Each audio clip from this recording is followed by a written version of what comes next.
6일 지방선거 사전투표가 오늘과 내일 이틀 동안 진행됩니다.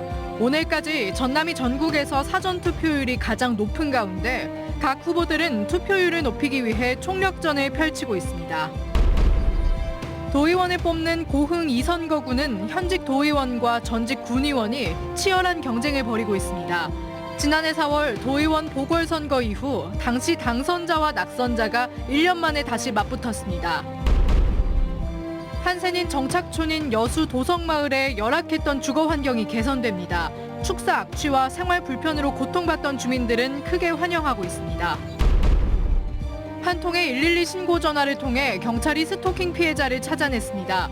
간단한 신고 전화라도 흘려듣지 않고 신속한 휴대폰 위치 추적 끝에 피해를 막을 수 있었습니다. 안녕하십니까. 금요일 밤 여수 MBC 뉴스데스크입니다. 6일 지방선거가 5일 앞으로 다가온 가운데 사전투표가 내일까지 이틀 일정으로 시작됐습니다. 전남 지역은 지난 대선 때처럼 전국 최고 투표율을 기록하며 높은 참여 열기를 보였습니다. 첫날 투표 현장을 김영찬 기자가 다녀왔습니다. 제8회 6일 지방선거 사전투표 첫날 아침 일찍 시민들이 투표소를 찾아 소중한 한 표를 행사합니다. 운동하고 나서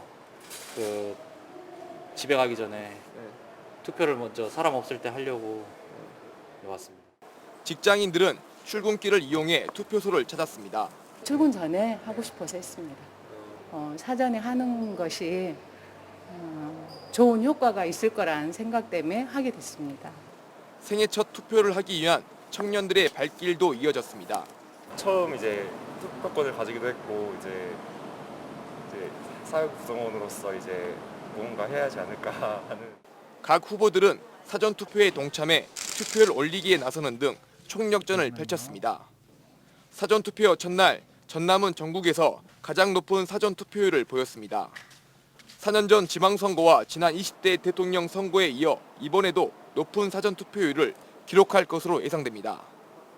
반면 광주의 사전투표율은 전국 평균에도 못 미쳤습니다. 전남 지역은 나주와 장성 등 민주당 대 무소속 대결에 치열한 선거구가 많다 보니 사전투표율이 높은 것으로 분석되고 있고, 광주는 무투표 당선 선거구가 나오는 등 민주당 공천이 곧 당선이라는 공식이 성립돼 사전 선거율이 높지 않은 것으로 해석되고 있습니다. 사전투표는 내일까지 진행되고 광주 전남에 395곳에 투표소가 설치됐습니다. 코로나19 확진자는 내일 오후 6시 반부터 저녁 8시까지 투표를 할 수 있습니다. MBC 뉴스 김영창입니다. 고흥의 한 마을 이장이 주민의 자택에 있던 거소투표 용지를 임의로 가져가 논란이 일고 있습니다. 고흥경찰서는 지난 23일 기표하지 않은 3개의 거소투표 용지와 회신 봉투를 가져간 고흥군 도덕면의 한 마을 이장을 붙잡아 조사하고 있습니다. 거소투표는 직접 투표가 어려운 유권자가 자택 등에서 우편으로 실시하는 투표 방식으로 경찰은 해당 이장에게 공직선거법 위반 여부를 적용할지 여부를 검토하고 있습니다. 일부 민주당 당원들이 제기했던 오학은 민주당 순천시장 후보의 공천 효력정지 가처분 신청에 대해 법원이 각하 결정을 내렸습니다. 이와 관련해 민주당 전남도당은 입장문을 내고 일부 당원들이 말도 안 되는 법적 소송까지 벌인 점을 유감스럽게 생각한다며 순천시장 공천 과정에 하자가 없었다고 밝혔습니다. 전남도당은 또 민주당 소속의 순천시장 후보를 선택하는 것은 5년 뒤 정권을 되찾을 수 있는 교두보가 될 것이라며 오 후보에 대한 지지를 호소했습니다.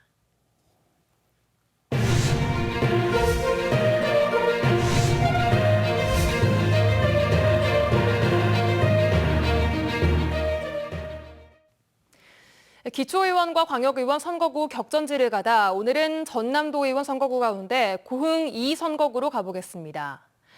이 지역은 지난해 4월 도의원 보궐선거가 치러진 곳인데요. 당시 당선자와 낙선자가 다시 1년 만에 맞붙으면서 수성과 탈환을 위한 총력전이 펼쳐지고 있습니다. 문형철 기자입니다. 고흥 해상교통의 중심인 녹동항과 거금도와 나로도 등 큰 섬들을 아우르는 고흥의 남쪽 지역. 1개 읍과 7개 면이 묶인 전남 도의원 고흥 2선거구입니다. 민주당에서는 현직 도의원인 박선준 후보가 다시 한번 출사표를 던졌습니다. 박 후보는 고흥의 새로운 성장 동력을 마련하기 위해 신재생에너지 관련 기업과 데이터 센터를 유치할 수 있는 기반을 조성하는 것을 핵심 공약으로 제시했습니다. 탄소 중립 시대에 맞는 ESG 적용을 할 수 있는 기업 유치를 하는데 우리 고흥이 기반 조성을 하는데 전남 도의원으로서 기틀을 마련하겠다. 박 후보에 맞서는 경쟁 상대는 두 차례의 군 의원을 지낸 정순열 후보. 정 후보는 김 생산 어가들의 고충을 덜어주기 위해 하루빨리 새로운 유기산 활성 처리제가 보급될 수 있도록 행정에 적극적인 역할을 이끌어내겠다고 강조했습니다. 정책적으로 유기산이 효용 가치를 높여가지고 두 번 다시 그로 인해 단속되는 그런 범법자의 어떤 그 양산하는 그런 행정이 되풀이돼서는 안 되겠다. 두 후보의 맞대결은 이번이 두 번째입니다. 지난해 4월 치러진 보궐선거에서 6.7%포인트의 득표율 차로 당락이 갈린 상황. 1년 만에 다시 성사된 리턴 매치에서 두 후보는 자신들의 승리를 자신하고 있습니다. 지난 제가 1년 동안에 지역을 위해서 혼신의 힘을 다해서 뛰었고 지역민들께서 그 아픔과 그런 응어리들을 풀어내기 위해서 이번에는 압도적으로 더불어민주당에 더 많은 성원과 지지를 보낼 것이라고.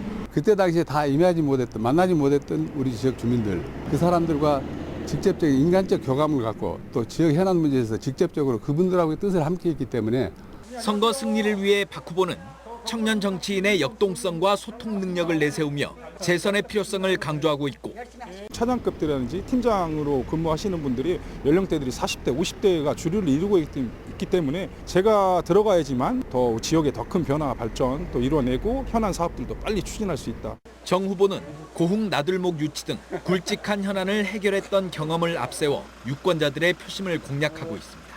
불가능하다고 외면했었던 이 부분에 대해서 그것을 2년에 걸쳐가지고 추진했던 이런 다양한 경험을 바탕으로 해가지고 얼마든지 더 좋은 역할을 해낼 수 있다 하는 그런 자신감이 있습니다. 고흥군 도의원 선거구 두 곳 가운데 한 곳은 이미 무투표 당선이 확정된 상황이라 현직 도의원과 전직 군 의원의 수성과 탈환을 위한 치열한 경쟁이 더욱 주목을 받고 있습니다. MBC 뉴스 윤형철입니다. 전남 도지사 후보들의 대표 공약에 대해 시민단체가 현실성이 부족하다는 평가를 내놨습니다. 경실련은 오늘 보도자료에서 민주당 김영록 후보의 의대 설립 공약은 구체적인 전략과 예산 배분 계획, 재원 확보 방안이 필요하다고 판단했고 농업 서포터즈 100만 명 육성 공약에 대해서는 연도별 추진 계획이 없고 농업 현장의 현실을 제대로 반영하지 못했다고 지적했습니다.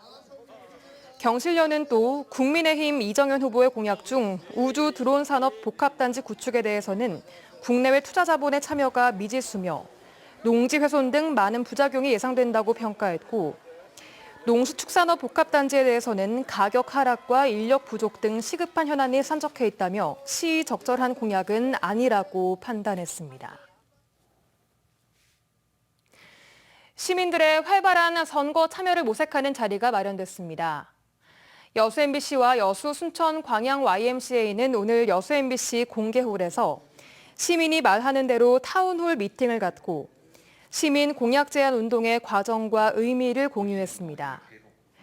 오늘 미팅에 참석한 지역 시민들은 다양한 생활형 공약들을 제시한 배경을 설명하고 향후 정책적 실현을 요구했으며 선거 캠프에서는 자신들의 선거 공약에 발전적으로 보완하겠다고 답했습니다. 여수 MBC와 여수 순천 광양 YMCA는 지난 4월 11일부터 캠페인과 공모를 통해 접수한 정책 아이디어를 선거 캠프에 전달하는 시민이 말하는 대로를 추진해 왔습니다. 한센인 정착촌인 여수 도성마을에 대한 주거 환경 개선 사업이 본격적으로 추진됩니다. 오랫동안 이어져온 축사 악취 민원은 물론 최근 크게 늘어난 빈집 정리까지 열악한 정주 여건이 획기적으로 개선될 전망입니다. 최우식 기자가 보도합니다. 여수시 율천면 도성마을, 여수공항 인근 마을로 현재 120여 가구, 230여 명의 주민이 거주하고 있습니다. 마을로 들어가는 안길을 따라 곳곳에 담장이 무너졌거나 성면 섞인 슬레이트 지붕이 내려앉은 집들이 많습니다. 빈집도 곳곳에 눈에 띕니다. 마을에 있는 380여 동의 건축물 가운데 70% 이상이 슬레이트로 지어졌고 폐축사와 창고가 장기간 방치되고 있습니다. 여수시는 지난해부터 국도비와 시비를 확보해 이곳 도성마을에 대한 주거환경 개선 사업을 추진하고 있습니다. 올해 우선 경관 개선 사업으로 담장 23곳을 보수하고 빈집 18채를 철거합니다. 또 슬레이트 지붕 11곳을 철거하거나 개량하고 25집은 지붕을 새로 칠합니다. 네, 이 사업은 도에서 실시한 농어촌마을 경관 개선 사업 공모에 선정된 사업인데요. 도비 3억, 시비 7억 해서 총 사업비는 10억 원입니다. 도성마을 입구에서부터 마을 해관까지 약 800m 담장을 보수해서 도성마을 이야기를 벽화로 담아낼 거고요. 여수시는 또 농어촌 공사와 함께 내년까지 23억 6천여만 원을 들여 취약지역 생활여건 개조 사업도 추진합니다. 주요 사업 내용은 기초생활 인프라 확충과 주민 공동시설 설치, 노후주택 정비와 경관시설 정비 등입니다. 이와는 별도로 악취 문제를 근본적으로 해결할 소규모 하수시설과 관로를 설치하는 국고보조 사업에도 연차적으로 72억 원의 예산이 투입됩니다. 열악한 환경에 노출된 주민들을 위한 도성마을 주거환경 개선 사업이 주민들의 삶의 질을 높여줄 수 있을지 주목됩니다. MBC 뉴스 최우식입니다.